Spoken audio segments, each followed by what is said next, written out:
গতকালকে বার্সা যেইভাবে ম্যাচটা শেষ করছিল এইটা কোনোভাবেই প্রত্যাশিত ছিল না। এমনকি যেইভাবে স্টার্ট করছিল ওইটাও কোনোভাবে এক্সপেক্টেড বিষয় ছিল না। স্টার্টিংটা যে খুবই মানে সলিড ওয়েতে হয়েছিল সেইটা বলার কোনো সুযোগ নাই। আসলে খেলাটা দেখার পরে মানে আমি মানে কোনো কথা বলি নাই, এমনি মানে অনেকটাই ঘুম পাচ্ছিল, তারপরে তো আহ, মানে ঘুমিয়ে গেছিলাম। তো এখনই বলতেছি, আসলে খেলাটা গতকালকে যেইভাবে শুরু করছিল ওই শুরুটাই আমার মানে পছন্দ হয় নাই। ফার্স্ট হাফটা যেইভাবে রান করছে ঠিক আছে, অনেকগুলাই দেখা গেছে যে চান্স ক্রিয়েট করতেছে কিংবা মাঝখান থেকে যতটুকু পারা যায়। আমরা পেদ্রিকে দেখছি গতকালকে অনেক বেশি পরিমাণে এফোর্ট দিয়ে খেলছে। ফার্স্ট হাফের কথা বলতেছি, অনেক এফোর্ট দিয়ে খেলছে এবং আহ, কিভাবে গেমটা বিল্ড করা যায়, ম্যাচ যে গেম গেম মানে টিম ওয়ার্ক যেটা আছে এইটা কিভাবে একটু ফুটিয়ে তোলা যায় ওই দিকে মনোযোগী ছিল, সেটা সবসময়ই থাকে। গত ম্যাচে স্টার্টিংয়ে দেখা গেছে, কিন্তু ওইটা যে যথাযথ উপায়ে কোনো বিস্তৃতি লাভ করছিল কিংবা ওইটা সফলতার দিকে গেছিল সেইটা আসলে আমি বলার কোনো সুযোগ পাচ্ছি না। কারণ খেলাটা আসলে আমার কাছে মনে হয় যে গতকালকে খুবই মানে সেই কি একটা অবস্থা দেখা গেছে টিমের মধ্যে, এইরকম অবস্থা ছিল। এনার্জেটিক ওয়েতে যে স্টার্ট করছিল সেইটা আসলে মনে হচ্ছে না। লামিনে আমালের একটা মানে পেনাল্টিতে কেই একটা গোল বার্সা দেয়, তারপরে একটা হজম করার মধ্য দিয়ে এক একে ম্যাচটা শেষ হয়। সেকেন্ড হাফে গিয়েও অনেক স্লো মনে হয়েছে।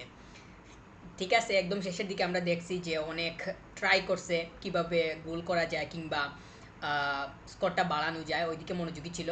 স্কোর না বাড়ালে তো পয়েন্ট বাড়বে না, স্কোর তো অবশ্যই বাড়াতে হবে। যখন একটা কনসিড করলো তারপরেই তো দেখা গেছে যে স্কোরিংয়ের দিকে আরও বেশি পরিমাণ মনোযোগী হয়েছিল।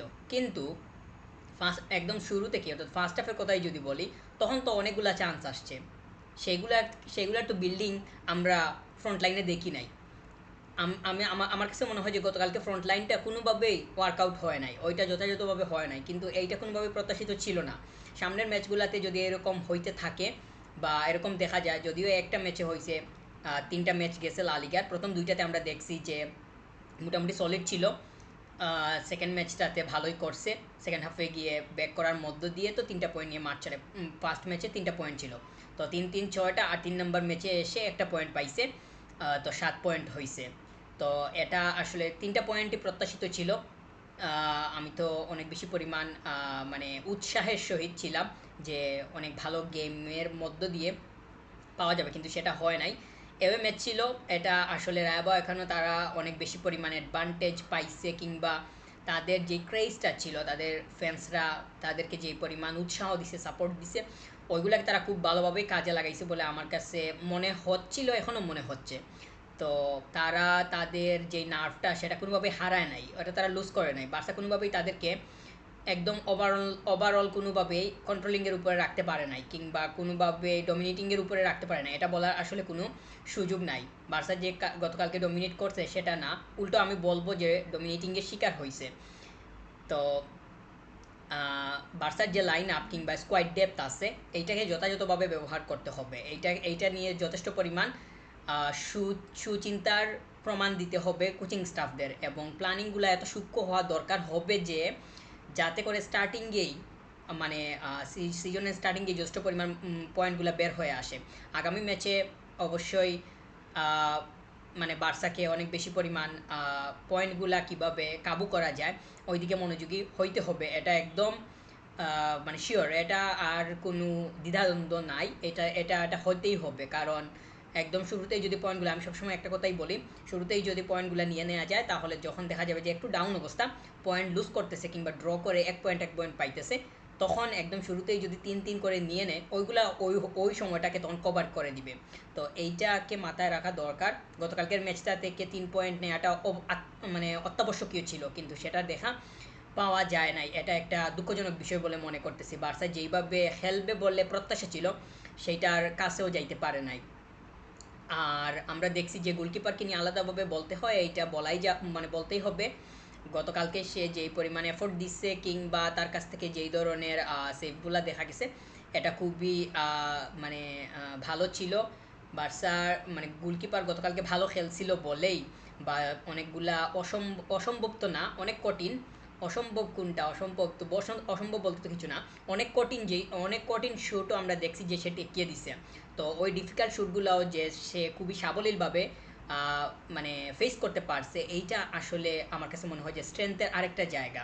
গতকালকে একদম যদি ওভারঅল বলি যে বার্সা মানে ভালো করে নাই, ওভারঅল হিসাব অনুযায়ী বার্সা গতকালকে ভালো করে নাই, কিন্তু ওই খারাপের মধ্যেও গোলকিপারের পারফর্মটা কিংবা ওই জায়গা থেকে পজিটিভিটি দেখা পাওয়া গেছে যেইগুলো সামনের দিকে কাজে লাগবে।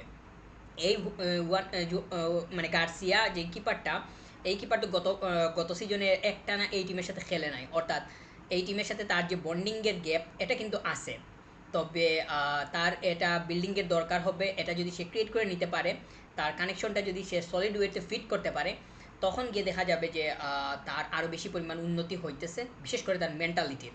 গোলকিপারকে তো সেন্সিবল হইতে হয়, প্রত্যেকটা প্লেয়ারকেই হইতে হয়, কিন্তু গোলকিপার তো আসলে আরও বেশি পরিমাণ হওয়া লাগে। আমরা সেটা যখন অপোনেন্ট পেনাল্টি শ্যুট করবে তখন সেটা আরও ভালোভাবেই দৃশ্যমান হবে বা দেখতে পারবো। আমরা যখন লামিন ইয়ামালকে দেখছি যে পেনাল্টি টেক করছে, ওই জায়গাতে যদি কিপার অনেক বেশি পরিমাণ সেন্সের প্রমাণ দিতে পারে, তখন গিয়ে দেখা যায় যে বল ঠেকিয়ে দেওয়ার প্রবণতা বেড়ে যায়। তো মানে গার্সিয়ার মানে ব্যাপারটাও ওই রকম হবে কিনা বা ওইটা কতটুকু পরিমাণ সে প্রুফ করতে পারে, সেটাই হবে গিয়ে দেখার বিষয়। বার্সা যে স্টাইলে খেলছে এইটা নিয়ে আমি কোনোভাবেই সন্তুষ্ট না, সন্তুষ্ট হওয়ার কোনো সুযোগও নাই, কারণ আমার মূল টার্গেট হচ্ছে 3 পয়েন্ট। 3 পয়েন্ট হচ্ছে গিয়ে আমার মূল টার্গেট, কিন্তু ওইখান থেকে পাওয়া গেছে 1 পয়েন্ট। 1 পয়েন্ট দিয়ে তো আমি সন্তুষ্ট না, এটা সহজ কথা। তো তিনটা পয়েন্ট যদি বের করে নিতে পারতো তখন 9 পয়েন্ট হয়ে যাইতো, কিন্তু এখন 7 পয়েন্টে আসে, 2টা পয়েন্ট নাই। এটা বিশাল বিষয়, কারণ এইরকম 2 পয়েন্ট করে যদি লুজ হয়, তাহলে এই 2 পয়েন্ট জমতে জমতে এক সময় দেখা যাবে যে 16, 18, 20 পয়েন্ট হয়ে গেছে। তো ওই পয়েন্ট নাই, ওই পয়েন্টগুলো তো আসলে মানে একদম শেষের দিকে গিয়ে কতটা পরিমাণ যে কাজে লাগে সেইটা আপনারা খুব ভালোভাবে উপলব্ধি করতে পারেন বলে আমার কাছে মনে হয়। তো এইভাবে মানে গত ম্যাচটা থেকে 2 পয়েন্ট নষ্ট করছে, আচ্ছা ঠিক আছে। সিজনের শুরুতেই থার্ড ম্যাচ, 3টা ম্যাচের মধ্যে একটাতে লুজ করছে, 2টাতে একদম পরিপূর্ণ পয়েন্ট পাইছে। এই এই যে পরিসংখ্যানটা, এইটা অনুযায়ী বলা যায় যে বা এটা অনুযায়ী বলা যায় অথবা মনকে একটু সান্ত্বনা দেওয়া যায়। কিন্তু ফোর্থ ম্যাচ যেটা আসতেছে ওইখান থেকে 3টা পয়েন্ট নেওয়াটা মুখ্য বিষয় হয়ে দাঁড়িয়েছে বলে আমি মনে করতেছি। কারণ শুরুতে স্ট্রং থাকতে হবে, কোনোভাবে পয়েন্ট লুজ করা যাবে না। বার্সাকে অনেক বেশি পরিমাণ সলিডিটির প্রুফ দিতে হবে, একদম ফ্রন্ট লাইন যাতে একদম 100% ওয়ার্ক করে ওই দিকে মনোযোগী হতে হবে। সাবস্টিটিউটগুলো খুব ভালোভাবেই করতে হবে। গতকালকে সাবস্টিটিউট হয়েছে, কিন্তু সাবস্টিটিউটগুলো যে খুব ভালো কাজে দিছে সেইটা বলার আসলে আমি মনে করতেছি না যে কোনো সুযোগ আছে। তো সামনের ম্যাচটা নিয়েই এখন পরিকল্পনা আগানো দরকার। প্লেয়ারদের রিকভারি প্রয়োজন, ট্রেনিং সেশন হবে, তারপরেই গিয়ে যখন ম্যাচের ডেট আসছে তখন তো মাঠে নামবে। তো ওই ম্যাচটা নিয়ে যথেষ্ট পরিমাণ প্ল্যানিং করেই মাঠে নামা দরকার, যাতে 3টা পয়েন্ট নিয়ে মাঠ ছাড়তে পারে।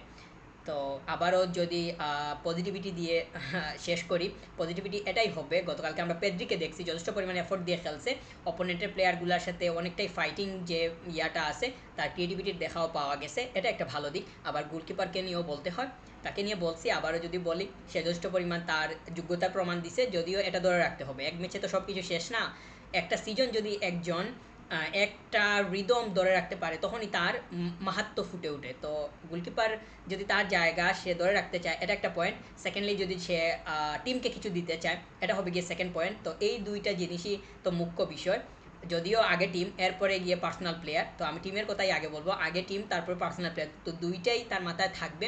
অবশ্যই তার জায়গার দরকার, তার অবশ্যই জায়গা পাক্কা করতে হবে। তো সে যেভাবে পারফর্ম করছে ওইগুলোর দেখা সামনের দিকে পাইতে হবে, ওইগুলো হল করতে হবে। যদি সেগুলা মানে ছুটে যায় বা তার কাছ থেকে ছিটকে যায়, তখন গিয়ে দেখা যাবে যে মানে এখানে যদি কিন্তু তৈরি হইতেছে কিংবা তার পজিশন সে পাইতেছে কি পাইতেছে না, এই ধরনের নানান প্রশ্নের যদি মানে তৈরি হইতে পারে। তো সে আমি আশা করতেছি যে সুযোগ পেলে তার জায়গাটা সে সে তার জায়গায় থেকে ভালো পারফর্ম দিবে টিমকে, এবং সে তার জায়গাটা অবশ্যই ঠিকঠাক মতো ধরে রাখবে বলে আমার বিশ্বাস। তো এই গোলকিপার গতকালকে ভালো করছে, সামনের ম্যাচগুলোতেও তার এমন পারফরমেন্স অবশ্যই প্রত্যাশা রাখতেছি, এরকম পারফরমেন্স পাওয়ার প্রত্যাশা রাখতেছি।